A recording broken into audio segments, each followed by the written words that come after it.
Hey guys, WhiteWolf here. This guide isn't going to focus on the basics of Unholy TK, since those have been theory crafted for years and can be found on various guides, but rather focus on the changes that dual wielding brings to it. I would also like to mention that this guide concerns private servers such as Warmain, because we do not yet have any data regarding scripting on the Ref Classic, but this build will most likely work there too.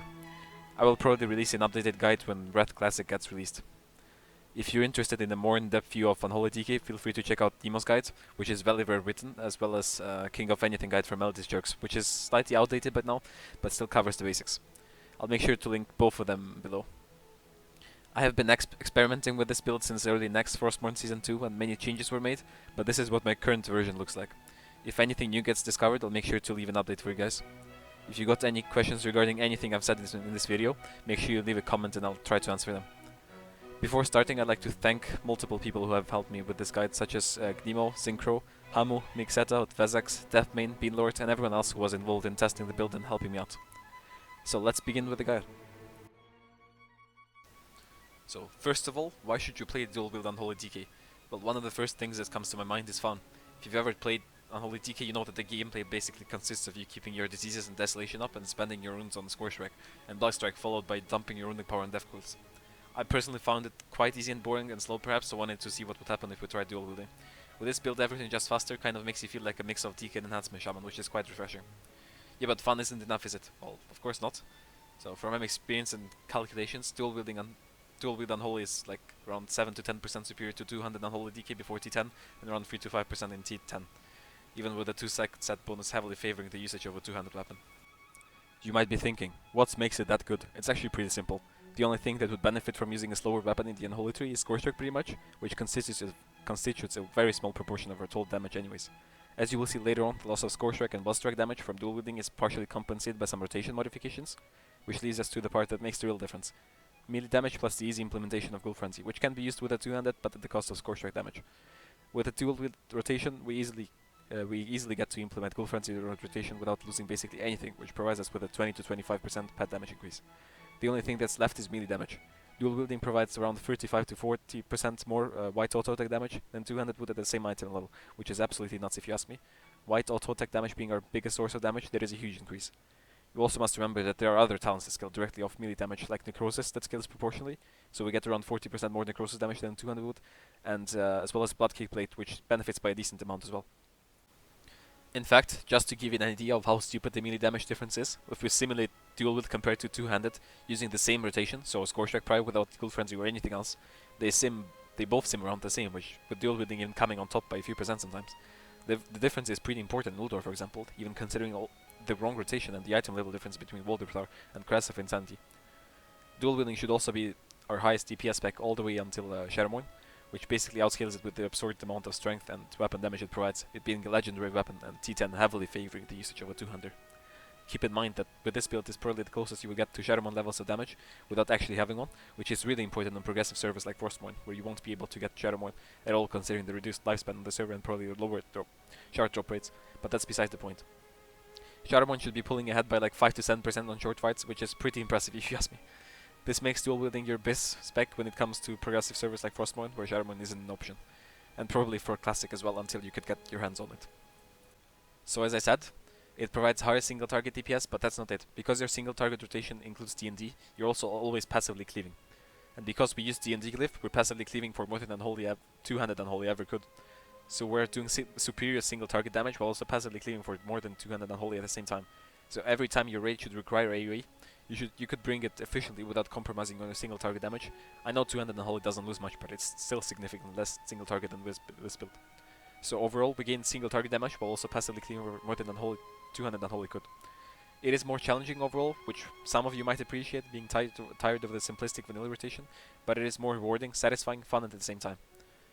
One of the more satisfying things for me was joining random pug raids, where everyone was making fun of you because you're dual wielding and then completely trashing them on damage. The only downsides that I could possibly see are that you lose quite a bit of damage if the boss is moved out of your D&D, but you should be able to predict the boss's movement and adjust your D&D position. And even if you couldn't use D&D, you will still be doing about the same amount of damage as a 200 in Hollywood just by using Scorchwreck, as we saw from the sims above. Dual wielding also means that you can easily swap to Unholy with Frost Gear, or vice versa, if your raid should require so, and do great damage.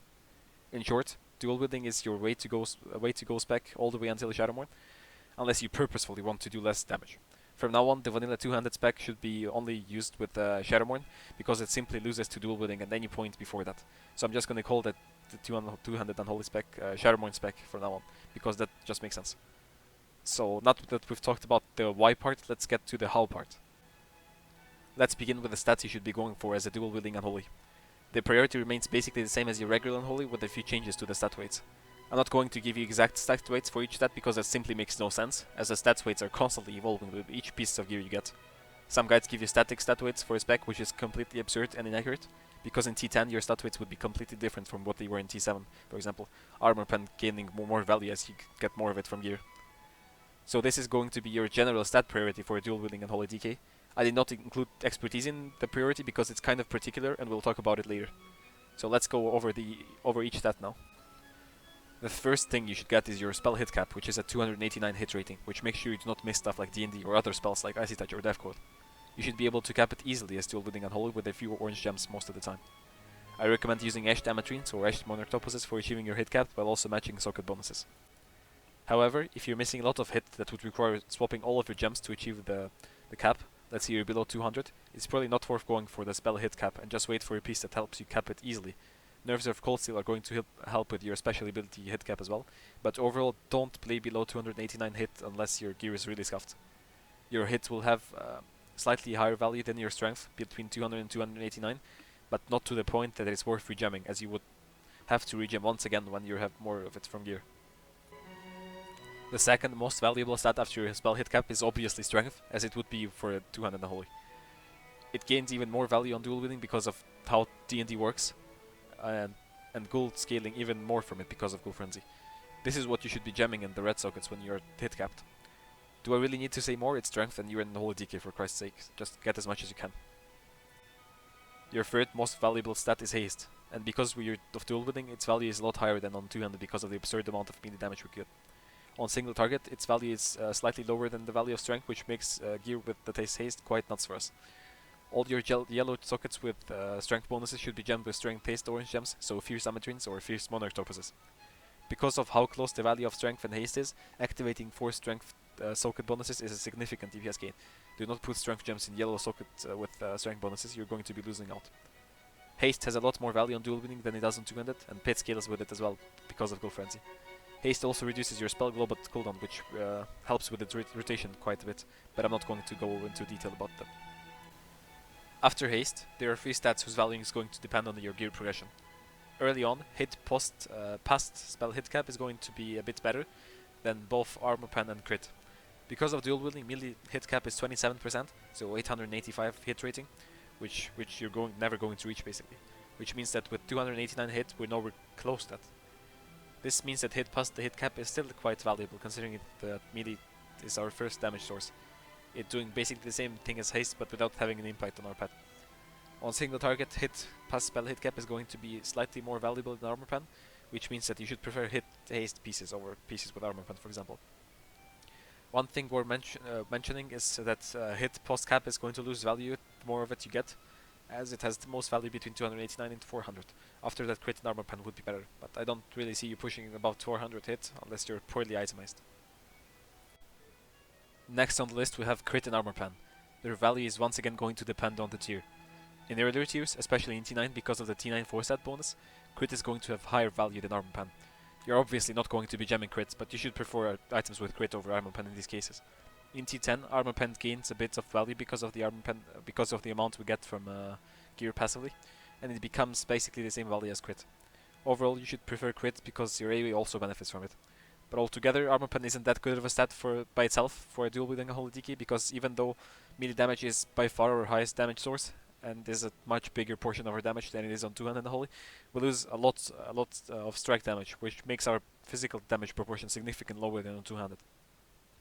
You're going to be looking at a maximum of 45% physical damage with this build, even in ICC with all the armor pen, which makes armor pen's value quite low for this build compared to two-handed. It is okay, and you won't be able to avoid it anyways, considering most of ICC gear has it, but it's not something you should prioritize on gear. Haste is a lot better, and you should prefer pieces that have haste hit or haste crit on them, like mentioned previously, unless the armor pen piece is higher item level and grants you more strength. Let's talk about expertise now. The reason I did not include it in the slight prior is because its value heavily depends on the tier you're in. First of all, it is important to remember that expertise is not the stat that you're going to be gemming, unless you're like 1 or 2 gems away from the cap. Do not gem expertise unless you have like 24. Strength gems are going to be simply more valuable. However, expertise is a very valuable stat considering the huge amount of melee damage. So you should try and get as much as expertise as you can without sacrificing other important stats such as haste and strength. If you can get the cap with 1 or 2 expertise pieces that are at the same item level than other pieces that have haste and armor, you should probably go for it. In Naxx and Ulduar, getting expertise caps is going to be basically impossible without losing a certain amount of haste and strength, so we're going to ignore it while gearing, mostly. At base, in Naxx and Ulduar, you can reach expertise cap with Last Laugh in Naxx and Zeliek's Gloves in Ulduar, but we'll come back to that later in the itemization section. In Naxx and Ulduar, expertise is going to change your spec a bit. If you're not cap, you're going to run 1 point into Epidemic, which we can remove once you get the cap.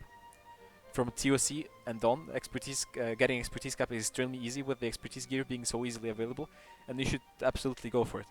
Melee is going to be an even larger part of your damage, and you're going to score strike more often than blood boiling less, which means expertise will gain value as well. Trust me, you do not want to get your score strikes dodged with the build and waste def and DK uptime. You should be able to cap expertise easily with 1-2 offset pieces, so it's ideal. In ICC bits, depending on your gear choices, you will use BQL neck plus the expertise ring to get your expertise cap with an extra expertise gem, which is the most optimal way to go about it without sacrificing too much valuable stats. You can use accurate gems in yellow sockets with strength bonuses to reach your caps should you need to. In short, expertise is a great stat and it's probably a good idea to get expertise pieces, especially when they allow you to get the cap, but do not jam it unless you're very close to capping it. In TOGC and ICC, go for the cap, it's very easy to get and it's very much worth it. Let's talk about the talents you should be using as a dual-wielding Unholy DK. First, let's see what the differences are compared to your regular cookie cutter spec. On the dual-wield spec on the right, you can see I've highlighted 2 talents, Epidemic and Dirge, because whether you get them or not is going to depend on the tier you're in. So what are the main differences compared to your normal build? Well, there aren't that many. The main changes are the presence of Nerves or Cold Steel talent, which is obviously must because of dual wielding. We remove 2 points from Black Ice and a point from Dirge to get this talent. There's only that's the only change we're going to have in the Frost tree. The changes in the Unholy tree are very minor. We drop Outbreak, which is basically useless considering how irrelevant Score Strike and Plague Strike damage are going to be, and we get Morbidity instead, which is now a must-have talent even on single target, considering that we're going to D&D on single target as well. Two-handed gets it as well in the earlier tiers, but drops it later on, which isn't the case for us, unless you want to Score Strike in T10, which is fine, I guess. We also always max out Necrosis, which is an absolute must talent considering how important our melee damage is. Depending on the tier, we can get or skip Epidemic and Dirge, which we'll talk about later. Another change is going to be Ghoul Frenzy. Ghoul Frenzy is one of the best Unholy DK talents out there and is often overlooked. It is DPS gain even with a two-handed and it shines even more on dual wield, considering you do not lose anything by doing it. It is a significant DPS gain and makes this build even burstier. It also increases the value of Glyph of the Gold, making it absolutely mandatory. That was it for the differences between your two-handed and dual wield builds. There aren't that many, but they're pretty major and important. There is one difference in glyphs. You're now always going to be running D&D glyph, even on single target, and your Dark Death and Icy Touch glyphs are going to be interchanged depending on the gear you encounter. After countless hours of testing and simming every single talent in the Unholy tree, I've come up with 2 specs that you're going to be using depending on your progress. The first one is for Naxx and Ulduar, where you do not have access to the Strength Sigil from TOGC, and use Death Coil Sigils. Once you get into TOC, you'll get the Strength Sigil and you can do the switch, and the rotation is going to differ a bit as well. The main difference between the two is Epidemic. In earlier tiers, Epidemic is pretty much useless as we basically don't need to Score Stroke at all, given that we don't have a Strength Sigil which we need to keep up. In the TOGC spec, Epidemic gives you more time between disease refreshes, which allows you for 1 more Score Strike in rotation, resulting in higher Sigil uptime, which is the only difference between the two. One more thing that's going to change is your glyphs. Since in earlier tiers, Death Coil is so much more relevant and fights are way less AoE heavy, we're going to use Glyph of Dark Death, which then gets replaced in TOGC for the Icy Touch Glyph, even on single target, which also boosts your AoE. Because we lose the Death Coil Sigil, Glyph of Dark Death loses value as well and becomes pretty much meshed on single target damage with Glyph of Icy Touch. You can also use Glyph of Icy Touch in Ulduar on fights like Freya, Yogg or Mimiron, where your cleave matters on the third phase. So have a few in your bags so you can switch them around. In the first spec, Score Strike is also optional, depending on your rune choices, but we'll talk about that later. Should you want to remove Score Strike, you'll throw that extra point into Black Ice. These are the two glyphs that are going to change depending on the circumstances. The other two glyphs are mandatory and non-negotiable. Glyph of the Ghoul is the one glyph that provides the most single target damage for an Unholy DK, especially with Ghoul Frenzy. The other mandatory glyph is the D&D glyph. D&D is going to be our highest damage ability coming from runes, which also makes it your third highest single target damage source after your melee and your pet. Having this glyph greatly increases your single target damage and also enhances your AoE capabilities compared to a two-handed Unholy, which would have to swap glyphs and lose out on single target damage to benefit from it. This gives us the edge on both single target and AoE situations. There is one more spec that's worth mentioning. This spec can only be used in full T10 gear with STS and DPW. It heavily resembles a normal two-handed build, with the only changes being nerfs of Cold Steel and Ghoul Frenzy. With this build, you would do the normal two-handed rotation with the addition of Ghoul Frenzy. You would use it with Blood Tap once a minute and another time in the Holy Room, but more on that on the rotation part. The reason this spec works is because T10 heavily favors the usage of Score Strike, even though our weapons are fast. The difference between this spec and the one with D&D is minimal DPS wise, but this gives us a lot more mobility because we don't have to D&D anymore, and it's still superior to Glorian by quite a bit, sitting in between Glorian and Shadowmoon, closer to Shadowmoon than Glorian actually. So you can totally take Score Strike as dual wield Unholy in T10 and only in T10, and still do quite a bit more damage than a two-handed would. With this spec and Ghoul Frenzy, you could be rivaling Glorian DPS with something like 10-man gunship axes. Now that we've covered the specs, we can move on to the rotation. With this build, we do not have a set rotation, but rather a priority list, which you can see on the screen right now. Let's talk about each spell in detail. The first thing on our priority list is obviously going to be diseases, especially Icy Touch. Merely being our first source of damage, you always want to keep Icy Talons up. In some situations, like when Ghoul Frenzy is up, Sigil has more than 10 seconds on it, and D&D is on cooldown, it is okay to refresh your diseases early to minimize your wound waste. Your diseases tick every 3 seconds, which means you will get a tick when your time is 18, 15, 12, 9, 6 and 3 seconds left on the disease. As well as 0 seconds, obviously, when your disease expires. This means that it's best to refresh your disease right after a tick, so for example, if your disease is going to take at 6 seconds, your most optimal time to refresh it would be around 5.9. So sometimes it's worth waiting half a second to get a tick before you refresh. If however you're like 7.5 seconds, so 1.5 seconds away from a tick, waiting wouldn't be worth it. Try to do your best to not clip diseases, but don't focus it on too much because you have more important things to worry about. An early refresh is better than doing a Score Strike and then running out of diseases and delaying your death and decay. Continuity is important, don't drop diseases, think a few steps ahead, obviously.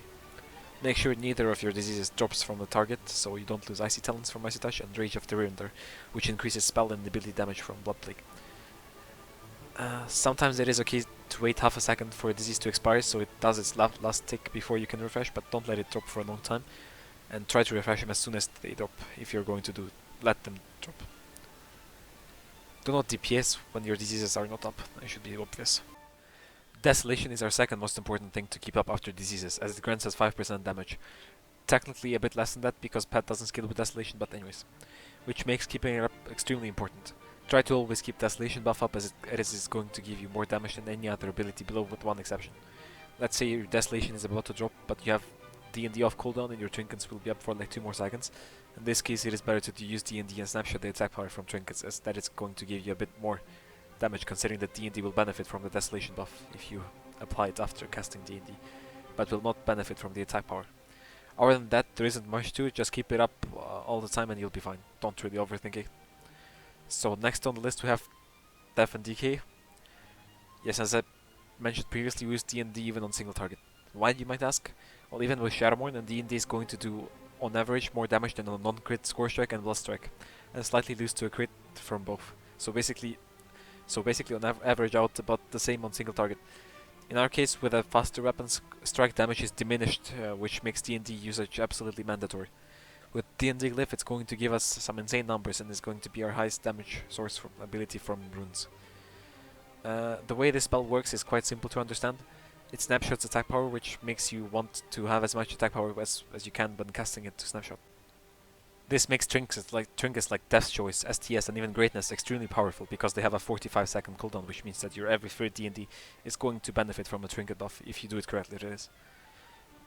This increases the value of such trinkets for the spec.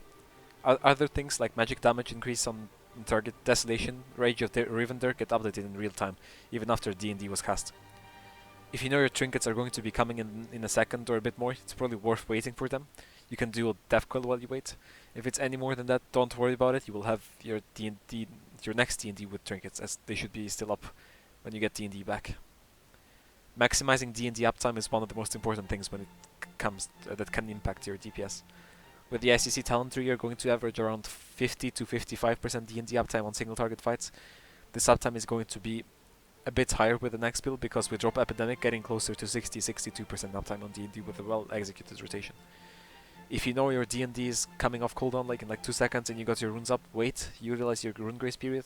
It's better wasting half a second of rune regen than delaying D&D by 5 seconds after it comes off cooldown. There is no other rune use that is going to give you more damage than D&D. Try to maximize D&D uptime and you will do just fine. The next thing on your priority list after D&D is Ghoul Frenzy, a very overlooked spell for some reason. In Naxx and Ulduar, our goal is around 15 to 17% of our total damage, so boosting that by 25% for just one talent point is just net DPS gain. With ICC gear, Ghoul Frenzy is going to grant you around 4 to 500 DPS. Do not let it fall, it's like literally free damage. Ghoul Frenzy also means that your Glyph of the Ghoul gains more value, as it also acts as a gap filler because the rotation is going to have some downtime because of D&D, which isn't a bad thing. There are two ways to go about keeping up Ghoul Frenzy. The first one solely relies on Blood Tap usage. You use Blood Tap once a minute to get Ghoul Frenzy with Death Rune, and you do not touch the Blood Rune for the duration. Once your Ghoul Frenzy has around 10 seconds left on it, the Death Rune granted by Blood Tap is going to be expiring. This is when you refresh your Ghoul Frenzy. With this method you're going to have around 48 seconds of uptime on Ghoul Frenzy per minute. It's the easiest way to go about it, but losing uptime on Frenzy hurts quite a bit, and waiting on a Death Rune makes us waste one Blood Rune as well, which isn't really great. This method is easy, sure, but it's also DPS loss switch, so it's not the method I would recommend. Instead, I would suggest you do it this way. You alternate between using a Death Rune from Blood Tap and using Unholy runes. So you Blood Tap once a minute and thus gain a free Frenzy, this also means that you don't waste a Blood Rune like with the other method, and therefore have an extra Blood Boil or Blood Strike and Runing Power. One thing to keep in mind is that you should be tapping when your Blood Rune is on cooldown to not waste it. Use the Blood Rune and then tap, even if it means refreshing a Ghoul Frenzy a few seconds early. So you do one with Blood Tap. What about the other one? Well, it's pretty simple. You just use an Unholy Rune for it. To keep your runes synchronized, you're going to pair every Ghoul Frenzy that you do with an Unholy Rune with an Icy Touch. Make sure you use Icy Touch at X.9 seconds to make sure you do not clip your Frost Fever.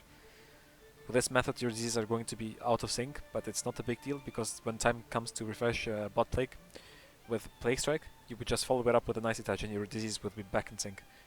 Considering how weak Scorch Strike is, using an Icy Touch paired with Ghoul Frenzy is going to give you the same amount of instant damage, so you don't lose out on that either. Next we have Scorch Strike. Contrary to the two-handed spec, this spell only acts as a filler that you use when every other box is checked. Its damage is pretty low, but it has its uses. With the ICC spec, with Epidemic and Strength Sigil, it's used to get the Strength buff mainly. You're going to ask yourself though, isn't the 200 Strength buff more valuable than Ghoul Frenzy? When it comes to pure DPS, 200 Strength is slightly more valuable than Ghoul Frenzy is. Why is Scorch Strike lower in the priority list then? Well, it's actually pretty simple to understand if you know how the Sigil of Virulence works. It has an 80% proc chance, which makes it unreliable, which means that if you use Scorch Strike and don't get the buff, it's straight a DPS loss. Therefore, you should always prioritize Ghoul Frenzy over Scorch Strike. On average, it's going to give you more damage because of the RNG factor and the Sigil. Because of all these factors, Scorch Strike is just a filler spell for us. There is one more thing that you need to know about the Sigil, that it has a 10-second internal cooldown, which means if you have more than 10 seconds left on your Sigil buff, using Scorch Strike is going to be an absolute waste of DPS, which is why you should just refresh Ghoul Frenzy in this case, even if it has like 15 seconds left, for example. It's simply going to give you more DPS without any losses. Only Scorch Strike when your Sigil is below 10 seconds, otherwise it's better to refresh Ghoul Frenzy. This only applies to the ICC spec, because it's a bit different with the Naxx and Ulduar one. Scorch Strike has another use which involves Cinderglacier, but we'll talk about that later. The last spell that you can use with your runes is Blood Boil. Isn't Blood Boil an AoE spell, you might ask? Because of our lowered weapon damage, Blood Boil is going to do around 30 to 35% more single target damage than Blood Strike all the way until Abyss gear with T10, and even then they're basically tied. You should use this spell as a filler when your Desolation is above 10 seconds to be safe, and if your tier 9 2-set bonus is on cooldown. If the set bonus is off cooldown, you should obviously Blood Strike to get a chance to proc it. Just make sure you control your Desolation. It's not worth Blood Boiling if you're going to risk dropping Desolation. This is something that's going to help you cheese more damage. The last spell on our priority list is Death Coil. It's not the weakest, but the rune usage should always be prioritized over runic power usage. The only time Death Coil goes up the priority is if your runic power is capped or going to be capped after you use your next your rune. In this case, Death Coil goes above anything else to avoid any runic power loss. Other than that, you use your runes first, and then Death Coil when they are on cooldown, and when you have gaps in your rotation. If every spell mentioned above has been used, your runes are on cooldown and your runic power is depleted, you can throw a Horn of Winter in to get some extra runic power, just like you would with a normal Unholy build. Before we move on to the rotation specifics, let's talk about the Gargoyle. Gargoyle is one of our most important spells and is the main reason why we have such an exceptional and long-lasting burst. Therefore, maximizing Gargoyle damage is one of the most important things as a dual wield Unholy, or any Unholy build for that matter. Gargoyle snapshots your current attack power and haste, which means that you should try to have as much of those two as you can stack while summoning it. Which means it's the best time to use all of your attack power and haste cooldowns, such as trinkets, racials, or NG gloves, for example. Any attack power and haste you gain or lose after you've casted your Gargoyle will not impact its damage. On Warmane, for example, Garg has weird scripting which makes haste and Unholy Presence lose quite a bit of value when it comes to his damage. Basically scales in a weird way after a certain point. It goes linearly until 27 cast and after it doesn't scale so well. In fact, it takes around 3k haste on Gargoyle cast to get 35 Gargoyle hits on a Warmane. On other servers with different scripting it works better, but it's hard to know how it was supposed to work without logs. Anyways, it's still useful having as much haste as you can before casting it to get a few Astro casts. Your second Gargoyle is going to line up with your 45 second internal cooldown trinkets, which is perfect. Just keep in mind that it's better casting an extra Gargoyle without trinkets than waiting for trinkets and losing it entirely, or getting half the cast you would have done. Second Gargoyle is also a good time to use your second potion, as without Lust your haste is going to have a lot more value. If you know you're not getting a second Gargoyle in the fight, just use your pot on a trinket proc if you can. Your Thundering Skyflare Diamond also has a 40 second cooldown, which means it's possible to line up with your second Gargoyle if you get lucky. On pull, you should also use Unholy Presence if you want to get that Gargoyle in the first 6 seconds for it to benefit from the haste from the meta jump. Without Lust, with the meta and the pre-pot, paired with Unholy Presence, you're basically going to do as much casts as you would with Lust, with Scrippling like on Warmane, which makes Unholy Presence mandatory when it comes to opponent without Bloodlust, if you want to maximize your DPS, that is. In short, track your attack power and haste to make sure you cast your Gargoyle at the most optimal time, because it makes quite a difference. And obviously make sure you cast your Gargoyle after you get Bloodlust or Heroism. That's about all you need to know about Gargoyle. Let's move on to the rotation specifics when it comes to different situations and talents.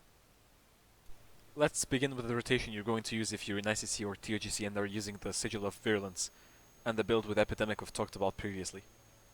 This spec and rotation are going to have the most AoE potential as well compared to the one used in earlier years. There's nothing unusual about this spec, we just gotta follow the spell priority list we talked about before. Keep the Disease up, Desolation up, D&D and Ghoul Frenzy, and use Core Strike as a failure for Sigil uptime, making sure we have the most uptime. The only reason we have Epidemic is to throw in some extra Score Strikes in to maximize Sigil uptime, because it's going to be a struggle without it. It's not a set rotation, you just gotta follow the priority list. Apply it and you should have no problems with this spec as long as you maximize the D&D uptime and keep your stuff up. Let's talk about openers. I would generally recommend you open with Unholy Presence to boost your Gargoyle, even though it's negligible with Lust and on Warmane. That might not be the case on other servers or Classic. I have a theory that Unholy Presence might be worth keeping for the duration of Bloodlust, because your main damage during Bloodlust is going to be melee and pet damage, which would be further boosted by Unholy Presence by a significant amount, given its nature, but that remains to be tested. So your opener, when you have all your cooldowns, looks something like this. You equip your chicken beforehand. At minus 46 seconds before the pull, you proc your chicken and swap it to your trinkets, depending on your trinket ICT. Make sure you swap the trinkets with the lowest ICT for your chicken. At 20 seconds before the pull, you do Cool Frenzy and Bone Shield. Make sure Greatness is on cooldown if you have it, so it doesn't get procced by Cool Frenzy and gets wasted. At 9.5 seconds before pull, you do T&D. 5.5 you do Army, and 1 second before you pull, you pot and use a Horn of Winter.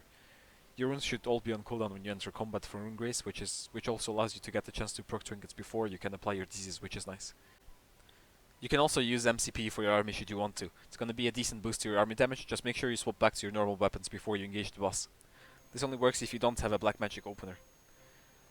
So you start with Icy Touch, follow it up by Plague Strike, then Blood Strike into Tap, then you Score Strike into your Gargoyle, then you swap to your Blood Presence, Gulf Frenzy, Empower Weapon, and D&D. After that, you have a choice. You refresh your diseases if you're Sigil procced. If not, you can Score Strike again to get a chance to get the Sigil proc again. So this is what your general opener is gonna be with all of your cooldowns available. The difference between opening with Plague Strike or Blast Strike first is going to be so minimal, you should just do what you like. I prefer opening with Icy Touch, as losing out on Icy Talents is gonna suck more than missing out on Desolation, because you want melee haste as soon as possible on pull to get the most buffs possible for that Gargoyle. Your Reputation Ring and Fallen Crusade are going to matter for Gargoyle. But as I said, it's very close, so just do this part the way you find best. It's not going to matter much, just do whatever you feel most comfortable with. Also, you will use Icy Touch on bosses where you have to run in anyways. So with this opener, we Blood Tap for some extra runic power if we should lack some. Score Strike for the Sigil proc. This is going to be the only time we price Score Strike over anything else, because Sigil proc is going to matter for Gargoyle. And we're gonna get D&D soon enough after Empowerment Weapon. Having Unholy Presence also ensures that our Gargoyle is out in time for the duration of the meta jump, which is going to give us a few extra casts. So just make sure you get your Gargoyle out in the first 6 seconds for it to benefit from your haste meta. So we switch to Blood Presence right after and then Ghoul Frenzy. We shouldn't have it drop because we precast it 20 seconds before the pull. You can actually precast it 17 seconds before the pull if you want. After Empower Weapon, we do the following depending on whether we got Sigil proc or not. So if Sigil procced with D&D and go and refresh our diseases. If not, we try to Score Strike to get the Sigil proc, then follow it up with a D&D. After that, you just follow your normal priority list. So this is going to be the opener and the rotation you want to follow with the Epidemic spec when you have the Strength Sigil. It's the spec I played the most in ICC and is probably the best one when it comes to AoE as well, because of the Strength Sigil. From recent testing, the Ulduar spec might be viable in ICC as well, but that needs to be confirmed. It would have a bit more mobility and would be a bit easier, but it would suffer an AoE damage because of the lack of the Icy Touch Glyph as well as the Strength Sigil.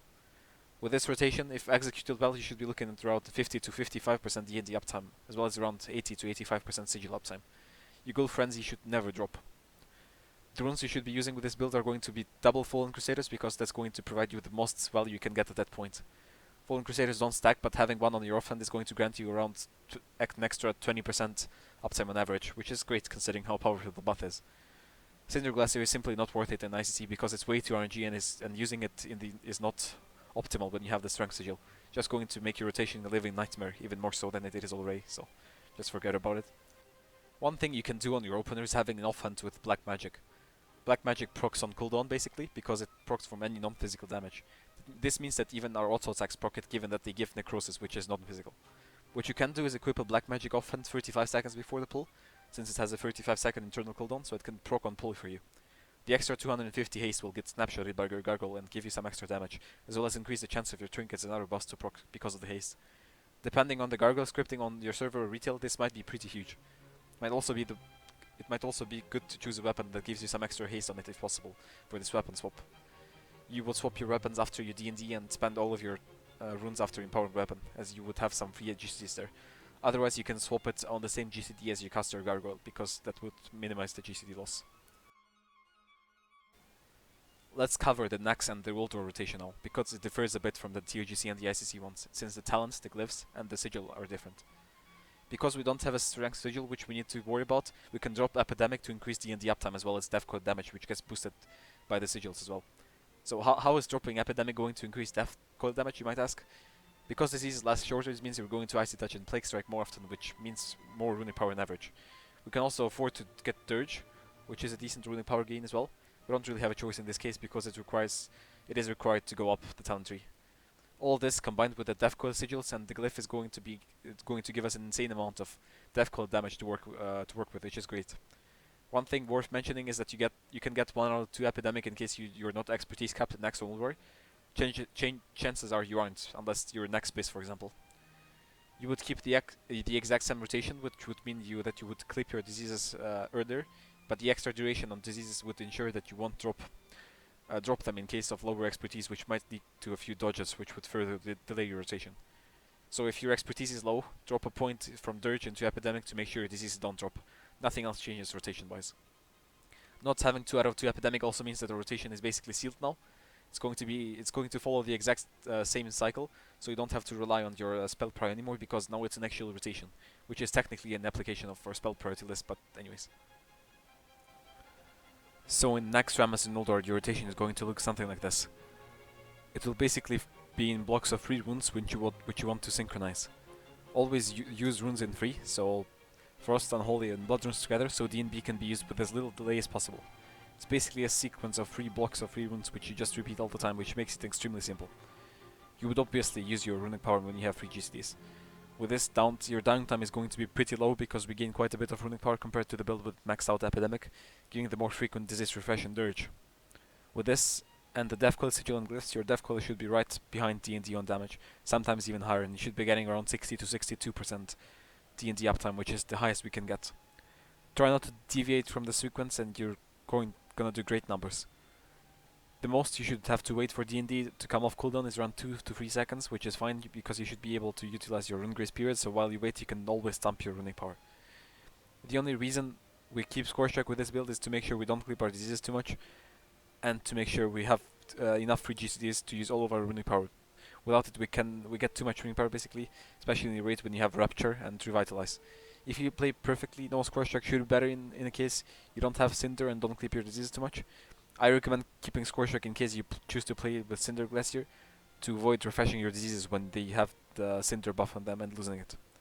In case you run 2 fast weapons, which is technically Naxx Rammus Bliss, but more on that later, you can choose to drop Scorch Strike, but I wouldn't recommend playing with Cinderglacier at all in that case, just prefer Black Magic.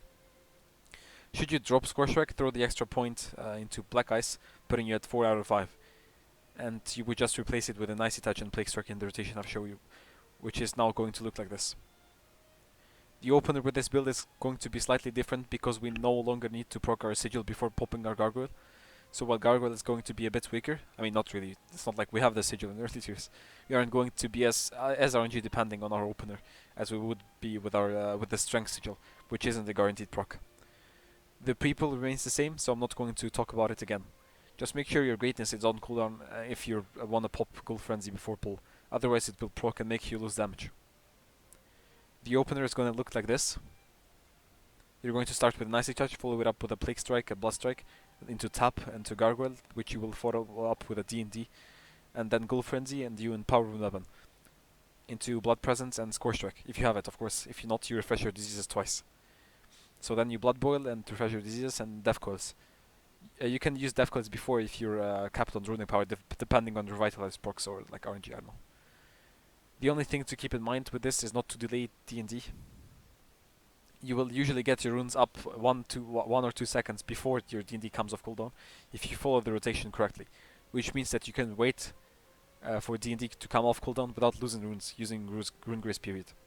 It is better to wait 1-2 seconds with Rune Grace than use something else and delay it by like 5 seconds. Delaying your D&D by even 5 seconds is significant DPS loss. You do not have any better things to do with your runes when your disease and desolation are up. D&D uptime is everything. This rotation also frees up your Blood Tap, which you can use in case you fuck up Scorch Strike and when you were supposed to Frenzy, or if you need to refresh your Bone Shield. If you know you won't need it for any of those cases, you can throw in an extra Blood Boil after you use your first Blood Rune. Make sure you don't clip your Blood Rune by doing so. So that's basically it when it comes to Naxx and Ulduar rotation. It's pretty simple and gives us the most runic power and D&D uptime, which is great. I will quickly cover the AoE rotation now. Your Cleave rotation is going to be basically the same as your single target one, with the only difference being that your Blood Boil or Blood Strike is replaced with a Pestilence. So yes, we don't really Blood Boil on AoE with this build, as it would simply be DPS loss.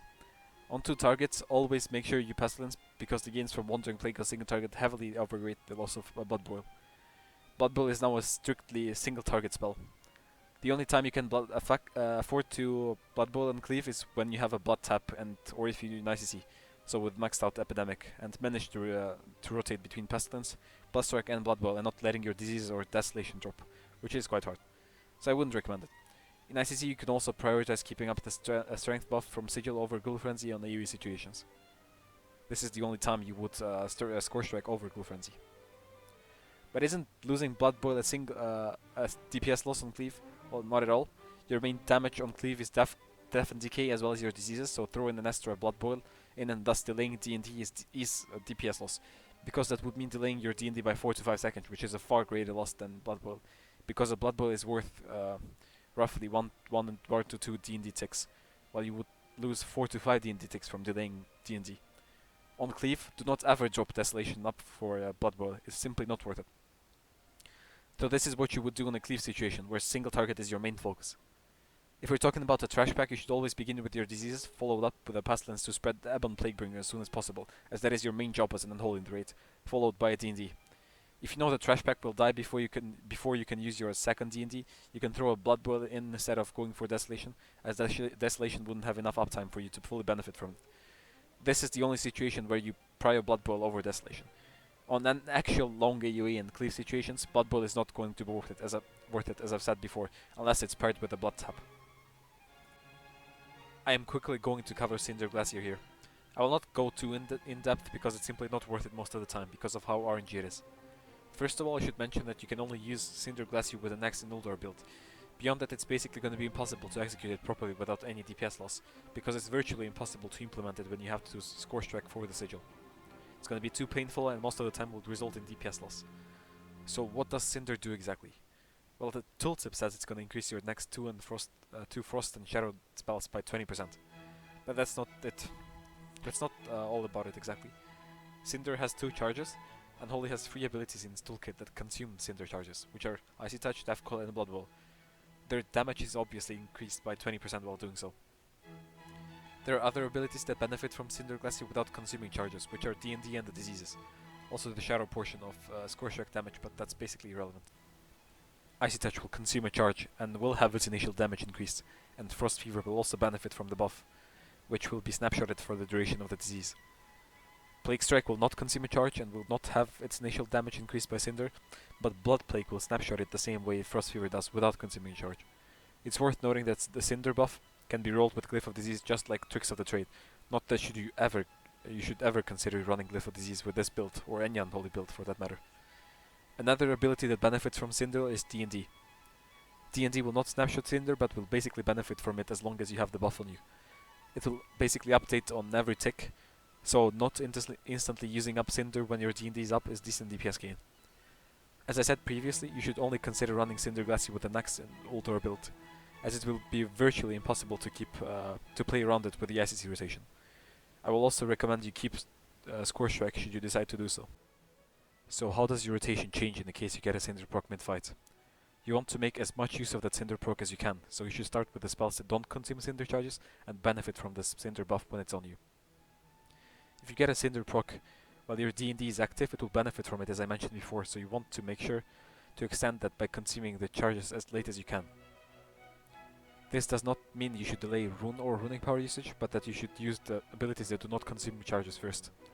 So if you had D&D available, you would start with that. When you get a Cinder proc, you want to refresh your diseases starting with Plague Strike, since it doesn't consume charges, and then follow it up with an Icy Touch to consume both of your diseases. You follow it up with a Blood Strike and then consume the last Cinder charge with Death Coil. This will give you around 5 seconds of Cinder uptime, which will cover half of your D&D's duration. Make sure you do not use Blood Boil when you have a Cinder proc, because it would simply be a waste of charges, especially if there are 2 targets, because that would consume both of them and be straight up DPS loss. It is okay to delay Ghoul Frenzy refresh by 1 rune cycle, which might lead to it falling off for a few seconds, as you would just refresh it right after your diseases, so you basically end up with reversing disease application and Ghoul Frenzy refresh in the rotation, which is pretty simple. You can also Blood Tap to refresh Ghoul Frenzy in a situation like this. That would be a really good use for it. On AoE, when you spread your diseases with Pestilence and have the Cinder buff on you, they will all benefit from the Cinder buff without consuming a charge, even if the diseases on your main target weren't applied with the Cinder buff. How do you implement Score Strike into your rotation when you have Cinder? If you have applied your diseases with Cinder and no longer have the buff, you should use Score Strike to avoid dropping the buff from your diseases to avoid DPS loss.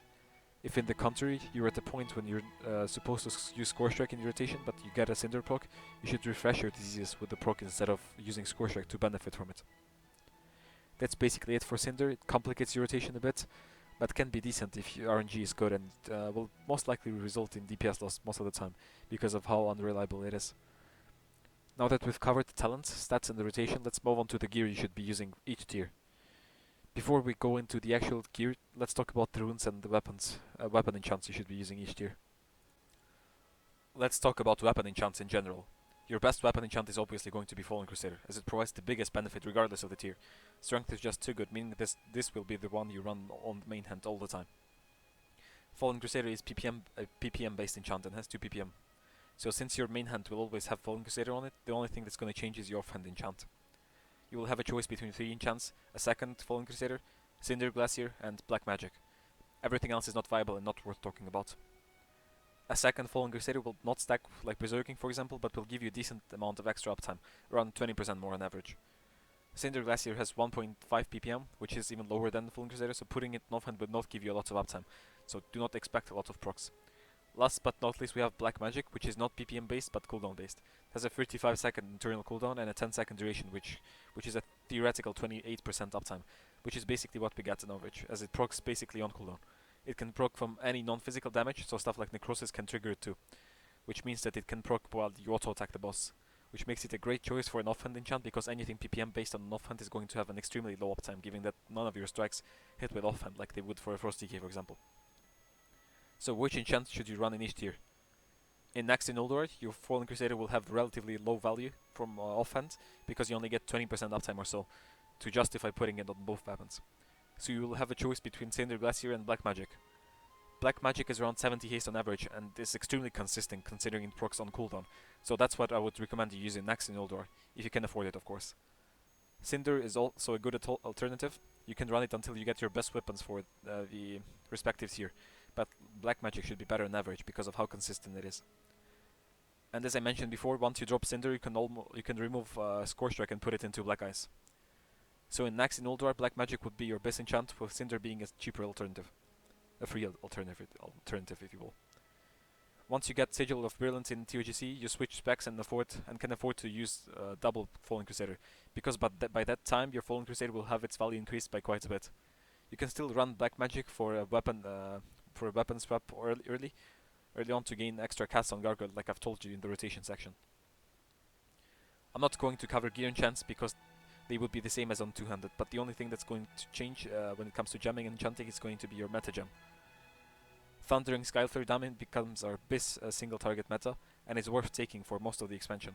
It has a 40-second internal cooldown with a 6-second duration, so grants you 480 haste on proc, which basically makes it a mini haste pot every 40 seconds, which is great for your Gargoyle snapshotting if done correctly. So your Garg should go out in the first 6 seconds of the fight. In T9, once you get 4 set, the agility meta will be slightly closer, but will still lose on single target fights, although you can swap them around for AoE encounters. Before T9, I wouldn't recommend swapping around at all. Rest of the gems and enchants should follow your stat priority list. Your best professions would obviously be jewel crafting and engineering. Do I really need to explain more? Like, Best race is obviously Orc as well, with the expertise, the AP proc and the 5% pet damage. They are just too good to pass. Troll would be your second best option on Horde. On Alliance, go for human if you have a goat in your group, otherwise become the goat. You should use your Engie gloves on cooldown pretty much. Your second gargle will come up the third time you use your Engie gloves, so you can prepare for that preemptively. Consumables. Your best food is Dragonfin Fillet, as it provides you with 40 strength, which is irreplaceable, so get cooking. Do not forget about your pet food as well, as your pet is going to be a big part of your damage. When you die, it will not lose the buff, which is nice as well. Also make sure you get sappers and Sandite bombs, and use those as much as you can, and don't forget your Gnomish army chicken, which I've already talked about in the rotation section. Let's go over the gear now, starting with the pre-raid bis gear. So this will be your pre-bis set. You'd go on a fresh server. I've included a few options because you're not guaranteed to get all of the items in the span of 2 weeks, but your bis boots would be the ones from WIELD Hold, and your bis ring would be the one from the Ring of Kirin, which I personally wouldn't recommend getting, as it's extremely expensive for the small amount of damage boost it provides. It's wiser to save your money for greatness, which you will keep for quite some time. Your bis weapons are the blacksmithic crafted mace and the Wolf Sword of Jin, but if you don't want to waste golden weapons, you can always get the Ebon Blade Sword, or the one from Ajol Narub for both with your hands. The tank sword from Utgard Pinnacle works as well. The Sandal Shoulders are technically your pre-bis, Snake Tin Shoulders from Gundrak being your second best, should you not get Sandal loot. It's really not a big deal. Let's talk about Naxx gear now. There are a few things worth mentioning here. Weapon-wise, you have a few choices. If you're Orc, your bis setup would be double Last Laugh, as it provides you with the highest melee damage as well as putting you at expertise cap, which is great, because it allows you to completely drop Epidemic, like I mentioned before. When it comes to weapons in general, a slow main hand would be better because we still have some strikes, but a fast one is alright as well if you have if it's higher item level. Offhand speed doesn't matter, just go for whatever provides you with the most stats and weapon damage, obviously. If you're not an orc, the difference between double last laugh and a setup like Silent Crusader plus Hailstorm in the offhand is minimal, which means that you can go for that should it be easier for you. But General Dust Laugh should be your best option given its higher weapon damage strength and the possibility of being expertise capped when you orc. Your best trinkets will obviously be Greatness and Fury of the Five Lights. For neck and boots you have two options. The neck from Satyr on 25 quest is technically best, but the gain from the KT10 neck is minimal, so I wouldn't really care about it much. It's a lot better for casters, so you should aim for the KT neck, especially considering it's way better statted for you. The Melegus boots sim a few DPS ahead of the haste boots from a noob, but it's not something you should care about. You can leave it to your Frosty kids should they be unlucky. I personally prefer the extra haste from a noob bots and the KT10 neck. You can also run the thresholders with the hit haste, which are technically bliss, so you should keep that in mind as well. Moving on to the Ulduar bis list. It's pretty straightforward, not much to discuss here. If you don't manage to get the Hodir strength neck, you can go for the Algalon 10 neck, which is very well statted for you, even though it has less stats. When it comes to cloaks, you have two other options, should you not manage to get the Algalon 25 quest cloak, which is pretty underwhelming, not gonna lie. One of them is the 10-man Ignis cloak, and the other one is the Agility Hit Haste cloak from the Hodir 25-man hard mode, which are extremely easy to get. And when it comes to trinkets, it's pretty straightforward. You should keep your Greatness and Commerce Trail, which is obviously this. Your second best option when it comes to trinkets is from 10-man or Yaya, which has hit and haste proc on it. It's the closest to the Algalon trinket you can get. Your best weapons are obviously going to be Double Caress of Insanity. You can also use Void Saber from 10-man Vazax as an offhand alternative, should you be unlucky with Caresses. There is another thing worth mentioning. You can keep your Zeliek gloves from Naxx, which would put you at 25 expertise, so basically at cap, allowing you to drop Epidemic and put an extra point into Dirge, and making your life better overall. They sim within 10 DPS, the choice is yours. I would personally go for Zelieks. TOGC bis list now. Your 4 set is obviously going to be bis. Its value is incredible and you should be the one who has the prior on the heroic tokens from the chest, considering it's pretty much your bis in ICC with this build as well. But we'll talk about that later. Your bis trinkets are obviously double death choices or verdicts. Nothing even comes close. You should have priority on these as well, as you will not be needing Deathbringer's ults and STS normal. And normal death choice will only be replaced by a heroic STS, which you will basically never get on Frostmourne, given how basically no one does Ruby Sanctum heroic, and the odds of you actually getting the trinkets are even lower. So you're going to keep these two until the end of the server. Your bis belt and ring drop from 10 mans and are very well statted. Should you lack hits, you can also opt for the edgy hit haste belt from 25 mans. Your bis cloak is obviously going to be the Insanity cloak from the chest. You can also get the 10-man version if you're unlucky with a 25-man one, or alternatively get the cloak from a noob 25-man, which is basically the same one but with less stats. Overall, try to aim for the 10-man Insanity one, as you shouldn't be the one who has prior on 25-man one, as you will replace it pretty quick in ICC. Your bis wrists are still the Mimiron 25 hard mode wrists. They're pretty insane, but if you were unlucky in Ulduar, you can always go for the Agi wrist from a noob 25-man heroic with 2 sockets. And that's going to be your second best option. Your best weapons are double Hellscream Slicers, but if you can only get one of them, you can use the fast offhand from Juraxxus, which is very slightly worse. Your best sigil is the Sigil of Virulence, which you will keep in ICC as well. With a set helm and the Anub boots, you will be almost at 28 expertise as orc, which kind of sucks, but you don't really have a choice when it comes to boots, so you just gotta deal with the extra expertise. That's pretty much it when it comes to ToC gearing. The last thing we're going to talk about in this guide is the ICC gearing. There are 2 bis lists when it comes to ICC. One is for a progressive server like Frostmourne, where you would keep T9, and the other one is for an endgame server like Icecrown, where you get to T10 straight away. So why should you keep T9 on the progressive server? Well, the difference between a T9 set with bis off pieces and the full T10 bis setup is around 100 to 150 DPS, which makes T10 basically pointless on the progressive server, where you would get T9 going into ICC. T9 being basically as good means that you don't need to farm the amulets for Frost, as well as need on normal tokens in ICC, as well as its heroic tokens, which can be given to other players, which decreases the demand on these. T9 4 set is only overtaken by T10 once you get the full 277 item level 4 set, which is basically never going to happen on a server like Frostmourne, making T9 absolutely amazing for progression, especially given that it would outperform T10 on cards like 0 buff LOD, which is where it matters the most. By the time you can get a full T10, your DPS is pretty much not going to matter, making dual wielding great for progressive service. Two-handed Unholy catches up a bit to dual wield with T10, because the boost from T9 is a lot greater for than T10 for dual wield. But that would still be slightly behind dual wield, even with T10 heavily favoring two-handed, with all the ARP and the 2-second bonus. One thing you can do is run in T10 is run with dual wield and replace death choices by DBW and just play with a normal two-handed priority list. It seems around 3% ahead of Glorin, which is quite nuts considering it's the same rotation. So you just dual spec D&D build and normal as Scorestrike build with Nerves of Cold Steel and swap around depending on the fight if you should need more mobility with Scorestrike. So Glorin doesn't really have any value for you anymore, as it loses to dual wield with even with a Scorestrike rotation. That's what you would do if you were min-maxing while farming Shadowmourne, but frankly the difference in T10 is so minor you can just play whatever you like the most, as your endgame is Shadowmourne regardless. On Frostmourne there is no point in playing two-handed whatsoever, which is probably what will happen on Classic as well, where you keep T9 basically all the way through if dual wield ends up working on Classic, and Blizzard doesn't make any major changes to the class. Dual wield with T9 4-set and ICC offsets, it's still in front of two-handed on single target encounters, which is pretty impressive. Either way, by the time two-handed even comes close, it's basically irrelevant. Let's take a look at the actual BIS list now, starting with the ICC BIS with the T9 4-set. You have a few options here regarding Ring and Neck. To cap expertise, all you need is basically BQL Neck, which is worth it in my opinion, even though it puts you 4-6 rating above the expertise caps when you work. Might of Blight is technically BIS Ring, but Thrice Fanged Ring is slightly behind, but has more favorable stats, so you can choose whatever you want. The difference is like 5 DPS on Sims.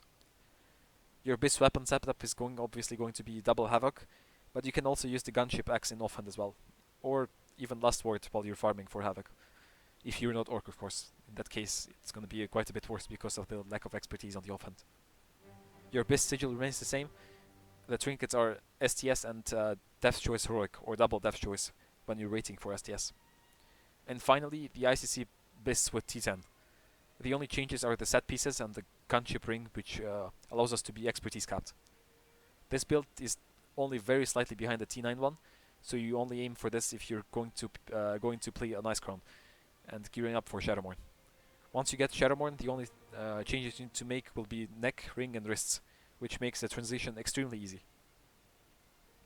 As I said, with this itemization and DBW instead of Death Choice, you can even afford to drop D&D and use Scorestrike with a normal Unholy build and Nerves of Cold Steel, and still do more damage than a Glorin setup would, especially if you keep Ghoul Frenzy and use it alternating between Bloodsap and Unholy Rune. That would be the easiest way to go about it in ICC, with no headaches, and still do significantly more damage than Glorin, without even having to worry about D&D. Your spec would look something like this, so basically a normal spec with Ghoul Frenzy and Nerves of Cold Steel. Anyways, that basically wraps up this guide. I hope that I answered most of your questions, and if that isn't the case, let me know in the comments below and I'll make sure to answer them. Thank you for watching and have a nice day, guys.